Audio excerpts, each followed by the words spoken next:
African fashion has a rich and diverse history that has been shaped by different cultures and traditions. Its unique style is known for its vibrant colors, bold prints, and intricate designs. However, it is estimated that Africa's fashion industry currently accounts for just under 2% of the global fashion market. This week on the program, we explore the global reach of Africa's fashion industry, how African designers are steadily gaining recognition, and some of the challenges they face. I'm Penina Karibe. Welcome to Talk Africa.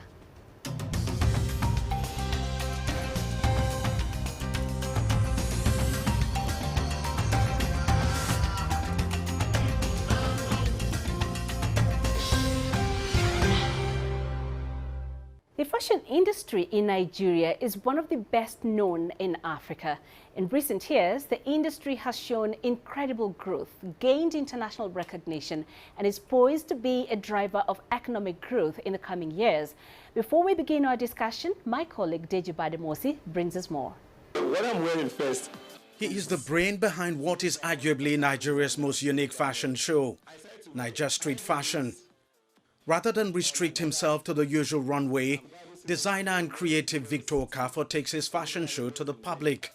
The streets have become his runway, where his models showcase various Nigerian designs and styles. Events like this one were rare in Nigeria in the past, but things have changed, largely for the better. Okafor says this shows just how much the country's fashion industry has grown in recent years. It has actually been an amazing experience being part of the growth. Yes, nobody expected it to take off this way. So it's been an experience and that one can look back and say, oh, I'm glad this industry is where I'm actively working on and I'm glad I'm part of the growth. So to me, if you ask me, I'll say it's been an amazing experience seeing how we've grown from irrelevant to becoming a very relevant industry in the society. Okafor is part of a new generation of Nigerian fashion designers who are making the most out of Nigerian and African traditional fabrics. They're using their creative talent to turn them into fashionable outfits that appeal to the country's largely youthful population. The products have also been well received abroad. My fashion show I did last, I brought in a model from the US, a designer from the US, models from Sierra Leone and the rest, just to come witness what we have in Nigeria. And I'm not surprised that Rihanna is now wearing Ankara, Jay-Z is wearing Ankara, top Africans or US Americans are wearing Ankara because they've come to see what we're doing and they like it. So they are imbibing it into their own culture and their lifestyle. Creativity is the name of the game for other designers too. To make his design appeal to a young global cross-cultural population, Emmanuel E. Bright came up with the concept of Afrofusion. It incorporates African fabrics, patterns and designs, imbued with a touch of Western styling. The age bracket is reducing. The older people are dressing younger. The younger people want to dress more hip, but they want to be more contemporary. And that's why for us as a brand, we said, okay, how do we give them something of African heritage, yet fuse it with Western influences? For example, what I'm rocking on, this is a baseball shirt, but we'll call it Afro baseball. The same pattern, same style of Afro, but we use African fabric. Which would want to rock this? So that's a population waiting to be served. And it's not strange that the amount, projected amount for fashion for the youthful population runs into billions of US dollars for 2024. Nigeria's fashion industry remains a major employer and is now an important foreign exchange earner. The annual Lagos Fashion and Design Week, which features emerging designers and fashion entrepreneurs, now attracts creatives and audiences from across the world. But it takes more than just attractive designs to catch global attention. The use of social media has helped Nigeria's fashion industry gain international recognition and fame. Designers, especially up-and-coming ones, are using various social media platforms to promote their brands, and it's paying off. Despite having huge economic potentials, the Nigerian fashion industry has not attracted much investment. Industry players struggle to access funding, and this has made it hard for many of them to gain a foothold in the lucrative export market. Now, the Nigerian government recently announced it will invest $3.5 billion in the country's textile and apparel industry. Many are counting on this new investment to fund and catapult the country's fashion industry to the next level. Deji Badimosi, CGTN, Lagos.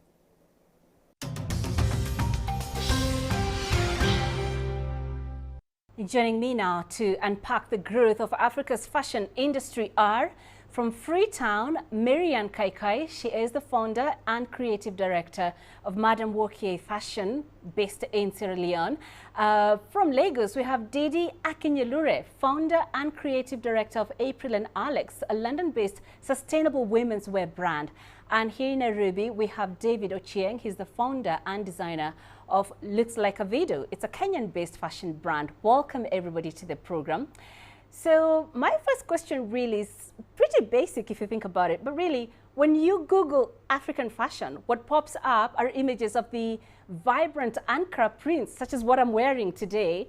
Is this what we call African fashion? I mean, how do we define African fashion? Marianne, I'll begin with you. How do we define it? Thank you for having me on the program. So the history of Ankara is not from Africa. So, Ankara fabric, which we call the wax print, is not from Africa. Locally woven fabrics, for example, Gawa tie-dye from Sierra Leone, indigo from Mali, and I think Nigeria, what's the name? I think Nigerians call it adere.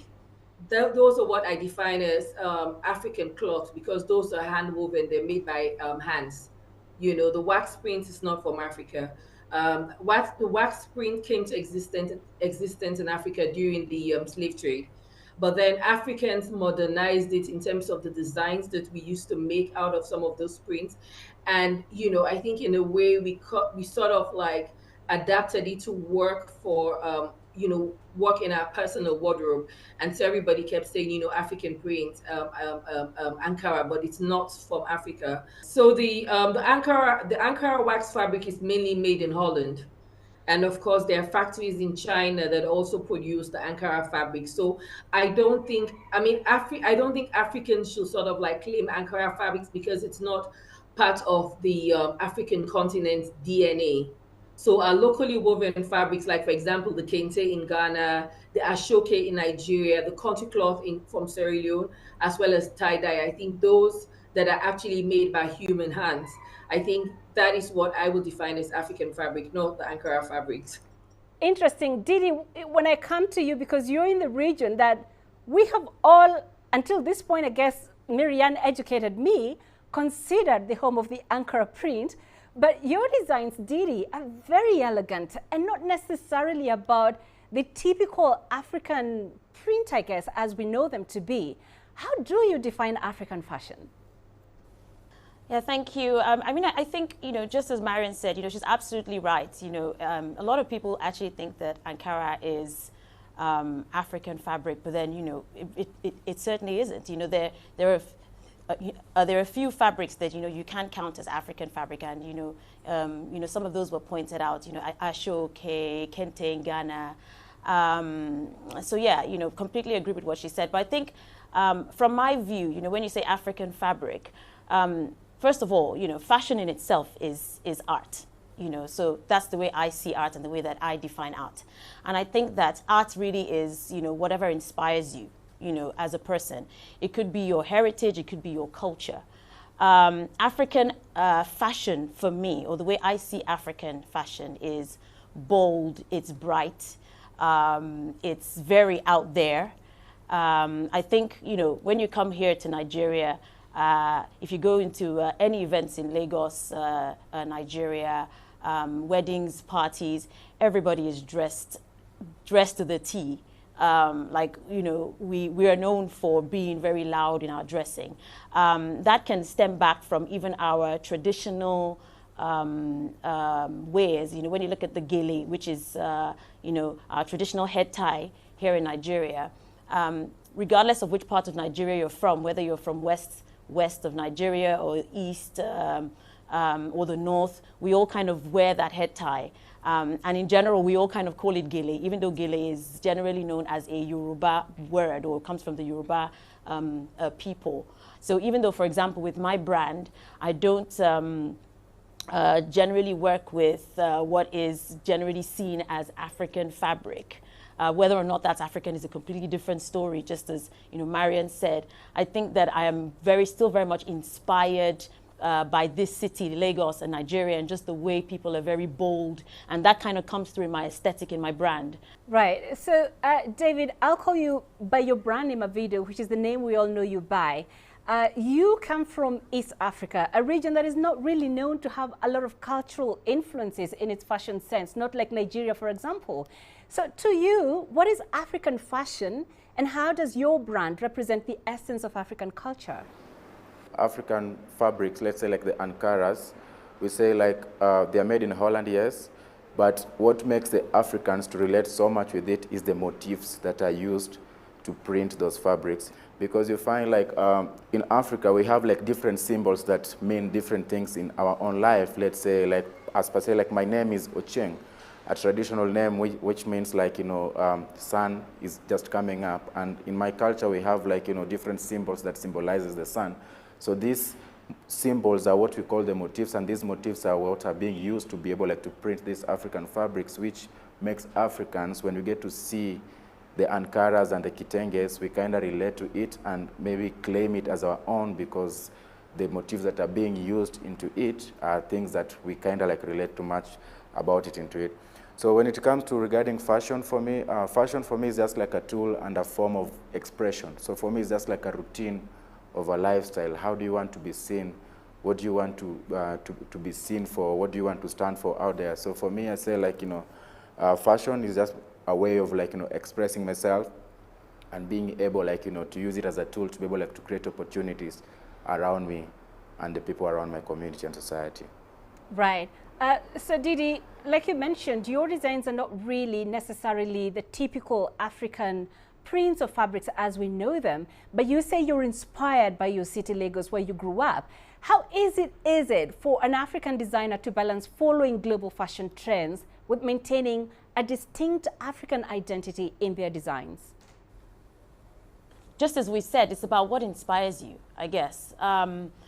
Globally, obviously, a lot of our African designers, or designers that are from the continent, you're seeing them doing amazing things globally now.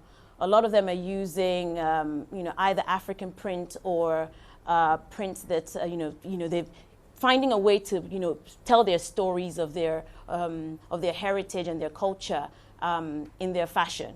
And that is being accepted globally. And in fact, I think that there's even more of a push for that to be done. My brand, for example, I'm a member of the British Fashion Council, and even in the communication that comes through, you always see designers who are kind of pushing out their culture being highlighted. I think that when you look at a consumer in general, because at the end of the day, as much as fashion is art, it's also a business. And I guess the question really is the consumer ready for African fabric or African print in itself? I think that obviously just finding a way to tell your story somehow through your designs, but while also remembering that it's a business and maybe not necessarily following trends. I think, for myself, for example, I'm not really trend driven. I don't really look at what, the industry is doing per se. Sometimes I do, but in general, no. It's really about what inspires me and how I am telling my own story. I could travel anywhere in the world and be inspired by something, and then that would, show in my fashion designs, and then also find a way to tell my story, as well from my own background. Okay, so Marianne, your brand, Madame Woke, specializes in producing African-inspired garments and accessories. Talk to us more about how local cultures and traditions influence your fashion designs and how you incorporate these elements into contemporary fashion. So when I started up my brand, it was a lot of people did not get to hear positive stories about Sierra Leone. Most times when people think about Sierra Leone, they always think about the country that went through the Civil War. I'm very big on Sierra Leonean fabric. It's part of my DNA. Over the past 3 years, I've been more focused on a skills training program on Gawa tie-dyeing. it's something that used to be very big in the 60s and the 70s, and with the advent of the Ankara, a lot of people started using the Ankara fabrics as opposed to using our own Gawa tie-dye fabrics. And so that is a design that has been lost for the past 20 to 25 years. And so over the past 3 years, my brand has been focused on training women on how to produce our own Gawa, and they've been able to earn an income from that. And we've trained at least 2,500 women over the past 3 years. So that's what I've been doing. Wow, that's just incredible. Avido, your fashion brand is quite unique, really, in the sense that it's located in the heart of Kibera. That's Africa's largest slum. Your tagline is inspired by the streets. So what are your primary sources of inspiration, and how do they reflect in your collections? Basically, I say, like, being inspired with the community. I was born and raised in Kibera, and when I was growing up, I saw so many people, like, dressing in so many, like, lavish way, and a type of like dress code that was really unique to me. And when I started, like, making clothes, was not for the sake of just like trying to, to show the clothes that were good or things like that, but it's because I was trying to also like to just show what happens in the community to the entire world outside there. Because when we were growing up, we had the stigma whereby, like, if you come from places that are, let's say, like, are ghetto communities, what people used to relate to you with were like maybe prostitution, drug abuse, and crime. So I was like, maybe if I'm able, like, to at least try to create opportunities through fashion, then maybe at least people could be able, like, to embrace, community brand, and also give them, like, platforms to be able to, like, showcase their work. Because I believe it was all about, like, what somebody needs to offer, but not where they come from. Because I felt like the background did not matter at all. So I started the brand there to be able, like, to inspire people from the community, to give them faith. Because even if they're not able, like, let's say, to go to school and maybe get diplomas or degrees, but at least they can learn how to sew, and at least maybe be tailors and be hired to sew for big brands, or create big brands that can come from communities that can empower different people in the entire world. I think what I love about your story, Avido, is that it's a story really about you, who you are, and the people that are around you. It's just really incredible how we fuse fashion with who we are and our communities. So we're going to take a short break now, and when we come back, we will look at ways the industry can increase growth and influence in the global fashion sphere. So just stay with us.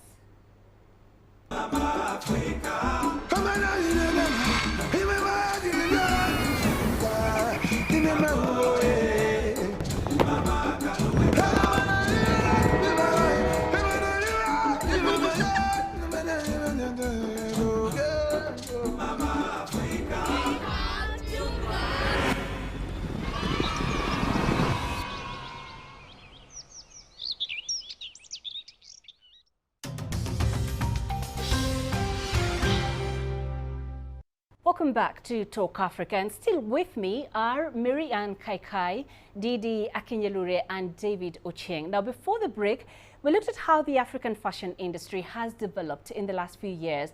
Let's now explore ways to increase its market share in the global fashion world. And Mary-Ann, I'll begin with you. What are the biggest challenges and opportunities you face as a fashion designer in Africa? There's so many. So, for example, in Sierra Leone, there is, there's, of course, the light issue. I think my internet has gone out quite a few times because the light keeps going on and off. I think across Africa, the biggest issue is, the cost of traveling. It's very expensive traveling across Africa. For example, if I want to leave Sierra Leone to go to attend a show in South Africa, I have to spend a few days in Ghana to secure a visa before moving on to my country of choice. So I think the barriers to traveling across Africa. I think we need to. I think this idea about having the one Africa passport. I think if we can, African leaders can work towards that. I think those are one of the biggest barriers to trade in Africa. Right. Didi, you're based in London, dressed some of the best known people, the most famous people we know in the world. But what challenges have you faced in promoting African fashion on a global scale, and how have you managed to overcome them? So funding is a major challenge that all businesses face. And I think when you're thinking of going global, you need quite a lot of funds. When I launched my business 5 years ago, I launched out of London. So I was living in London at the time. And my goal was to build a global brand. And to do this, you need stock. You need to be able to invest in stock. You need to be able to invest in marketing, because visibility is another huge problem. There's a lot of brands out there, especially now that we're living in a very social media world. There's a lot of competition. You need to be visible in order to scale your brand. So even if you start off small, to scale, once again, you need funding. I think there's also, even coming from even just the aspect of being an African designer, support is very important. And we are seeing quite a lot of different institutions coming up that are now focused on supporting African designers. But when you look at all the big fashion weeks, for example, around the world, there's always a central body. So for example, London Fashion Week, you have the British Fashion Council, Arab Fashion Council. There's every single body has a central body. And I think in Africa, we're kind of all small brands, all highly fragmented. We're not really together. So I think that is a challenge in itself, because when we're together, whether it's West Africa or just continent in general, it's easier to get support. Avido, let me come to you. You were born and raised in Kibera slum, like you said. How difficult was it to venture into fashion? And also, how difficult is it to operate a high-end fashion brand such as yours from a slum? So I would say, being born and raised in Kibera community was it was like an added advantage for me, because it gave me so much character development when I was growing up. Because when I started doing fashion, it was not because I really wanted to, but the life circumstances of what was happening around me pushed me into that. So basically, to start, my business started with 200 shillings, which is $2 or even less, to start the business. So when I started it, my main ideology was just to be able to show people outside the world that also great things can come from places least expected, like Kibera. So that was the main target. I was not starting by trying to find maybe big brands to work with and things like that. I was starting by just finding myself and trying to show people how we were living and our way of life. And then after that, as I kept on pushing on, things started working in, on and on, until right now. So basically, the biggest challenge I'll say that affects most designers, not only me but also other designers around, is the fact that we do have the second-hand markets. Having the second-hand market is whereby now the products that are made first-hand, people try to compare it with products that you can find from the second-hand market. Because if I do create a product, let's say it might take maybe 12 hours or 24 hours, or sometimes maybe even a week or a month, based on the certain collection that I'm making. But once you're done with the collection, maybe you have one product, let's say a shirt, you want to sell it for maybe $20. You'll find somebody comes telling you that instead of buying it $20 from me, I can just go maybe to the second-hand market and maybe get it for 2 cents. So the comparison of the second-hand clothes with the first-hand products becomes a really big challenge, and it affects so many designers not knowing how are they supposed to operate and how are they supposed to try to figure out their target clients. Right. So having said that, and as we wrap up, I want to know from each one of you where you see the future of African fashion in the coming years. Miriam, let's go with you first. There's always going to be that demand for made in Africa. I think, as a Sierra Leonean designer, my focus is really, getting people within the African continent to buy our product. Africa is one of the largest, fastest growing economies in the world. And I think one of the things that I am more focused on is how do I get more visibility across the African continent. Yes, we do have support from the diaspora, but I feel as if there's a huge buying power among working class young people within the African continent. And that is my goal. That is what I'm more focused on. And we've been having a lot of support from within the continent, places like South Africa, places like Ghana, places like Liberia. So, I mean, the goal would be, to be able to do pop-up events across the different countries in Africa. Yeah. Right. And Avido, is there an appetite here in Africa for our own fashion? I mean, how vibrant is the African market? And what's the future looking like? I mean, the future of fashion in Africa is like really bright because if you ask me like 5 years ago, like, you know, like the way people are collaborating right now wasn't there. So the fact that lots of African designers are coming together and trying to collaborate and create projects that speaks more about the culture and to be able like to express ourselves as African and telling our stories as Africans makes it like, you know, to have like a more bigger impact and gives us like, you know, a seat at the table in the future, because back in the days, like, you know, most brands that were selling African products out there didn't even know anything to do with Africa. So they were just doing it for the sake of like, you know, maybe earning a living or maybe for the sake of like just trying to make sales. But now Africans are being able like, you know, to speak about their story, create movies or maybe like collaboration and projects that are able like, you know, to speak more about the African culture, which makes it a more better way of like, you know, giving a room for lots of African designers within Africa to be able like, you know, to speak their stories out there. Okay. Didi, even as we speak about the future of African fashion, in what ways do you believe African fashion can challenge Western beauty standards and promote diversity and inclusivity? African fashion is sustainable, and there's a big push on sustainability globally. You know, I think most African designers or, you know, people on the continent who are producing here are, you know, working with very small teams. A lot of, you know, what they're doing is handmade. And, you know, there's that push at the moment for that. So I think that in itself has shone the light on African fashion in general. There's also that cultural representation, like I said earlier. There's that encouragement for designers to share their stories and their culture and their heritage, you know, through their designs. And, you know, I think that in itself is shining a light on Africa. But, you know, just as was said, I completely agree that the future is bright. I think, you know, this is Africa's time. It's very cool to be African. It was always cool to be African. It's just that not everybody knew it. And now there's a lot of emphasis and focus on Africa because of our music.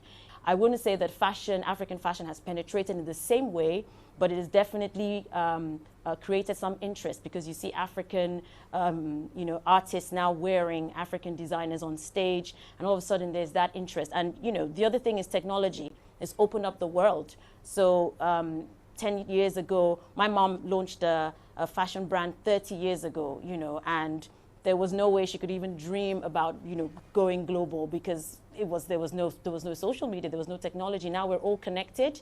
We can all see what we're doing here on Africa. People can see African designs on Instagram. And I think that transformation has just opened the door for African fashion. So absolutely the future is bright. Wow, that's incredible. And yeah, I agree. Looking very bright for Africa and very cool indeed to be Africa, like you said, Didi. And that's all for this edition of Talk Africa. A very big thank you to all of our guests. Mary Ann Kaikai, the founder and creative director of Madam OK Fashion based in Sierra Leone. Didi Akinyelure, founder and creative director of April and Alex based in London. And with me here in Nairobi is David Avido Uchieng, founder and designer of Looks Like Avido.